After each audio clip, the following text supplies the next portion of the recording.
It's my honor to welcome back to Notre Dame Admiral Christopher Grady, proud member of the class of 1984, and now also a member of this class, 2025.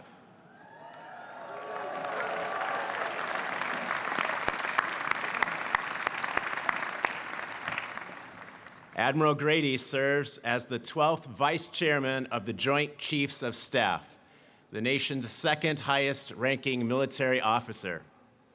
A native of Newport, Rhode Island, Admiral Grady has received his military commission through Notre Dame's Navy ROTC and rose through the ranks over his 40-year Navy career to command just about every fleet you can imagine. Commander of the U.S. Navy's 6th Fleet, where he was responsible for maritime operations spanning from Europe to Africa in support of our nation's interests.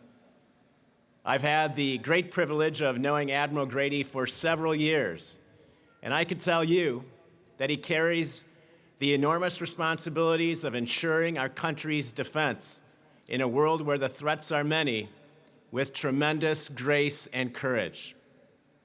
What is most striking to me about Admiral Grady is his humanity, his genuine concern and compassion for others, especially those in most need, and his deep desire for a world where justice and peace prevail. Admiral Grady, you have given your life to something larger than yourself, and you continue to demonstrate how to serve the public good while navigating the complexity and transcending the partisanship of our world today. You are a true American hero, and we could not be more proud to claim you as part of the Notre Dame family. And for all the titles and positions you've held, perhaps the one that is most telling today is that you are the Navy's old salt. It's a special distinction that recognizes your extensive knowledge and expertise as a professional mariner and your position as the longest-serving active duty surface warfare officer in the United States Navy. Class of 2025, please welcome Admiral Christopher Grady.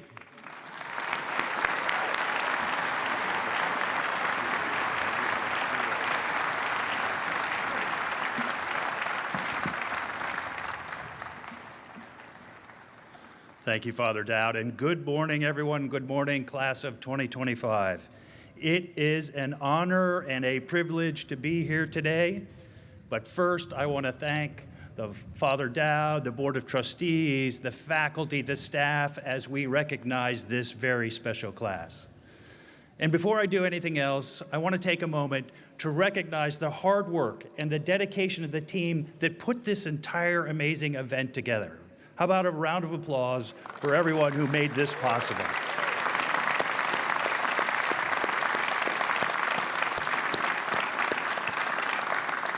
And of course, I also want to extend a very special thanks to the parents and to the families and to the friends here today celebrating with their graduates.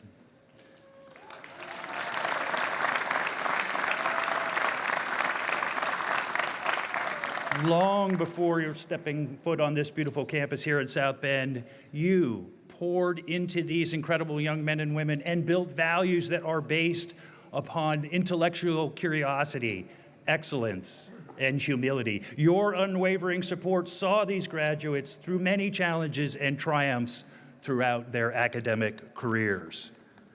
And that support is so very essential as they continue to embody the spirit of God, country, and Notre Dame. As the vice chairman, I always say that family readiness contributes to operational readiness, that a strong family means a strong fleet, means a strong force, and the same rings true here. A strong family means strong fighting Irish and a strong force for good. So to the graduates, how about another round of applause for the parents and the families and the friends and the entire Notre Dame community.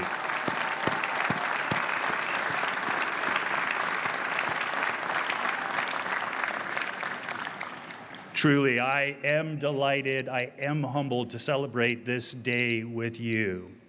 And I am humbled because I do believe that I am one of you. Now, just to be sure, and this is the audience participation part, I have a few questions, not a test, but a few questions. Let's start off with an easy one. If you think that South Dining Hall has the best food, please clap.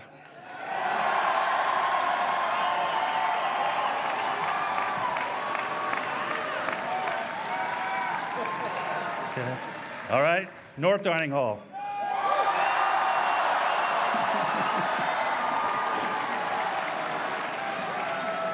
Okay, South Dining Hall it is. Okay.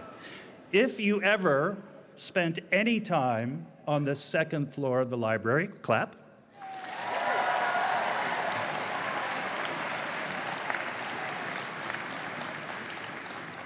And clap if you ever actually studied on the second floor of the library.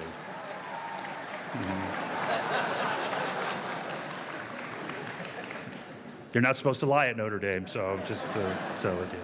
Okay, this is a little harder, and I've polled many of you during the weekend. This is a question about who is our number one rival. And this is a complicated question. Clap if you think it's Ohio State.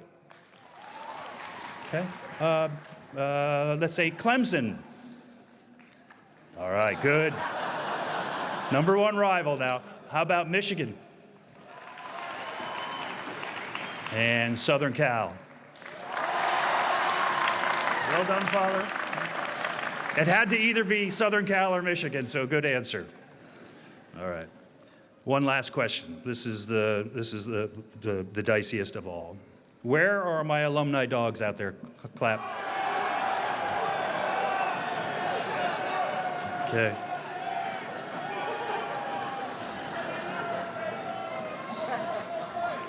Okay. Yeah. All right. So Father Dowd and I have agreed that we will ship your diplomas after we send those to Dylan first. Go Big Red.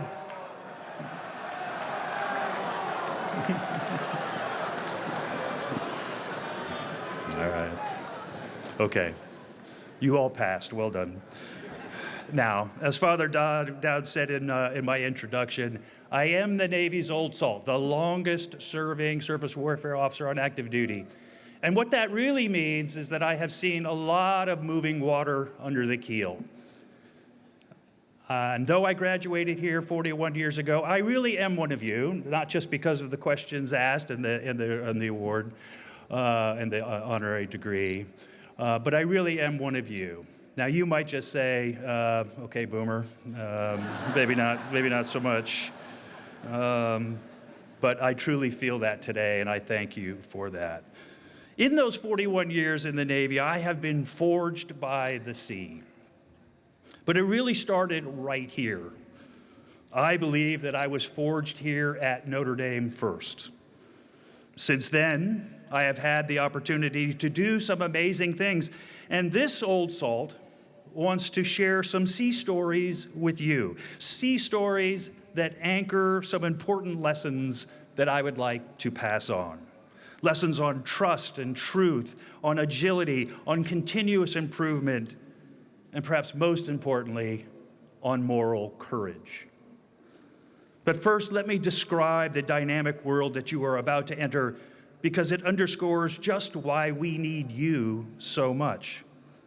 Our world is increasingly congested, contested, and complex. And the world that you are about to enter is a world where geography and networks and space and populations are increasingly congested, driving the pace of change to accelerate exponentially. It is a world where rival powers contest one another from the seabed to space, online and in real life, blurring the lines between friend and foe and constantly shifting the rules of the game. It is a complex tapestry of interconnected systems where the actions of one can have far-reaching consequences for others.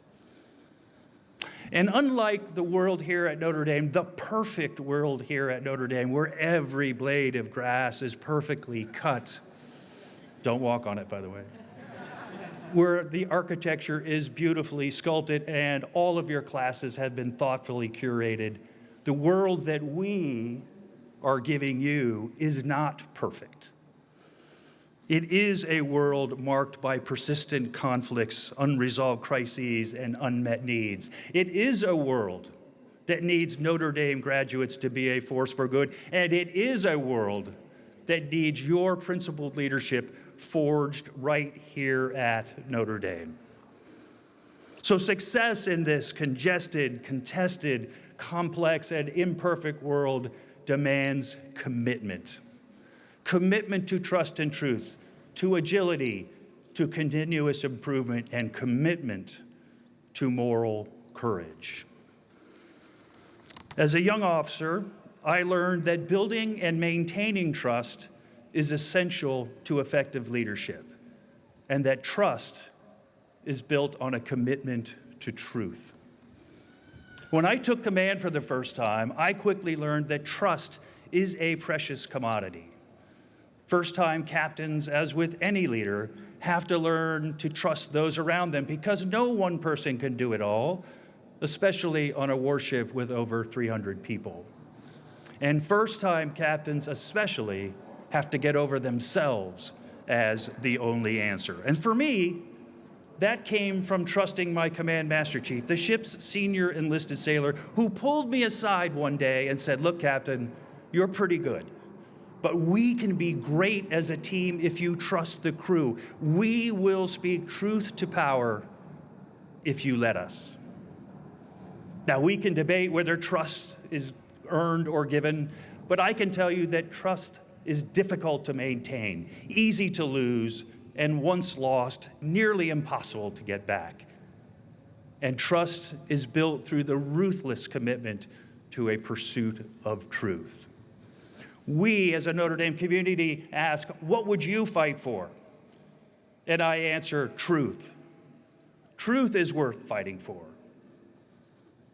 Notre Dame has forged in you the value of pursuing and sharing truth for its own sake. And this is the foundation trust is built on.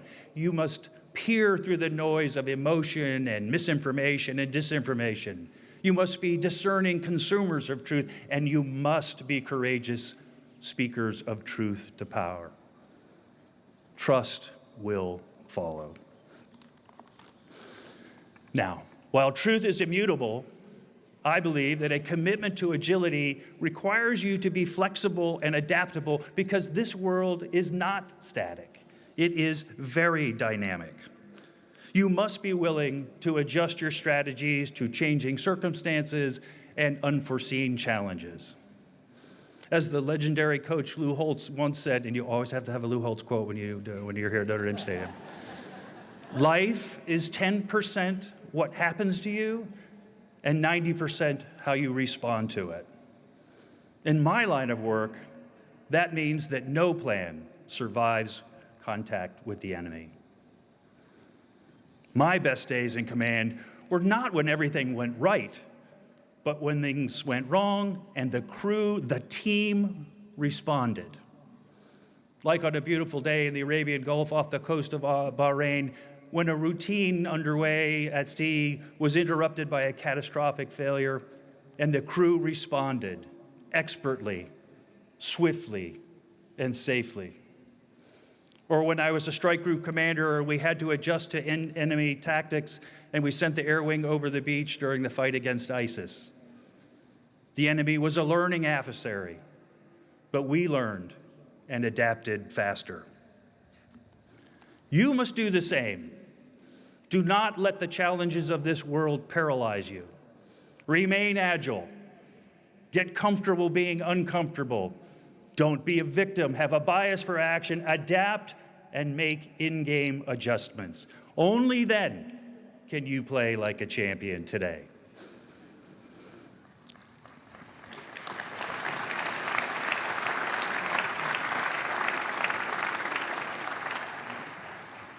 And champions embrace a commitment to continuous improvement, particularly in this dynamic world. When I was a young officer on the cruiser Princeton, my captain was in his fourth command. 3 times before he had successfully commanded a ship at sea, but he was still learning. I remember one day in the South China Sea, the captain was addressing the crew for what seemed like the 10th time that day. And when he finished and he was sitting in his chair on the bridge, I asked him why he addressed the crew so often. First, he said, they need to know. And then he said, also, I can be better at communicating, and the only way to get better is to practice. That was very wise, and I have never forgotten it. Leaders forged here at Notre Dame seek out opportunities to learn, to improve, and to grow, and I think that means you. Have a commitment to the virtuous cycle of continuous self-improvement, and have the courage to be humble enough to admit that you are not perfect and that you can always improve. In a world that is all about me, you dare to ask yourselves in your forum events this year, what do we owe each other? If nothing else, we owe each other our best, always. Indeed, being forged here at Notre Dame, the world needs your best, and in this ever-changing world, your best today may not be enough for tomorrow. Now, all of you should feel proud and happy and accomplished, but never, ever be satisfied. Always keep learning, always keep striving for better, and always remember what we owe each other. Finally, a commitment to moral courage may be the toughest. And I think that more than anything else, as Notre Dame graduates, our commitment to demonstrating moral courage is forged within us. Moral courage is about standing up for what is right. Moral courage is about choosing the harder right over the easier wrong and standing in the fiery furnace for what you believe in. Moral courage is about making tough calls in difficult situations. And let me tell you, no one is perfect. So here is one last sea story about a time that I failed to make the tough call. It's one that turned out okay, but could have been much worse. I was bringing my ship into the port of Rome for Christmas. We had been at sea for over 100 days, and the crew really needed a break. Families were flying in, it was Christmas after all, and many were going to Mass with the Pope. As we maneuvered into port, it was blowing a gale, 60 knots of wind, rain, terrible weather. And I thought about waiting till the weather cleared, but I did not want to disappoint the crew. That was the wrong answer. Though we made it in successfully, it was, shall we say, very sporty. It was not my best landing. Fortunately, no one was hurt, and the ship was okay, but it could have gone very, very wrong, and I should have had the moral courage to do what was right and not what was popular. So when the pressure is building and when temptation captures your attention, when everyone else seems to be going along, remember, you were forged here at Notre Dame. You are part of a force for good, and they do not call us the Fighting Irish for nothing.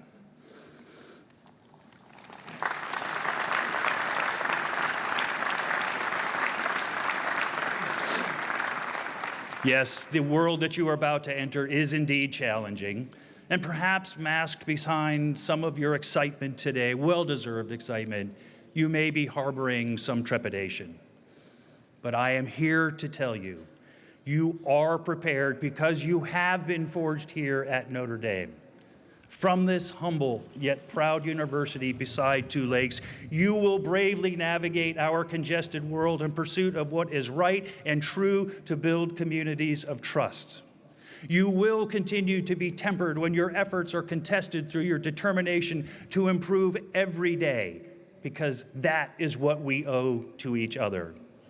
You will remain agile and able to react in the midst of unforeseen and complex situations.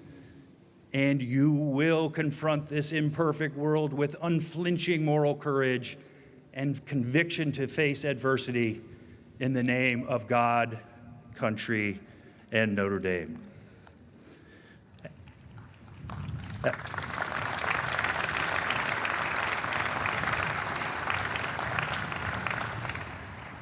So, as you go forth, remember that you are not alone. You are part of a global community of graduates also forged here at Notre Dame who are committed to being a force for good in the world. You are part of a legacy that is committed to trust and truth, to agility, to continuous improvement, and to moral courage. And you are part of a tradition that champions life, sweetness, and hope. So go forth with confidence, go forth with courage, go forth with the knowledge that you have been forged here at Notre Dame and you are prepared to make a difference in the world. Congratulations, class of 2025, and go Irish.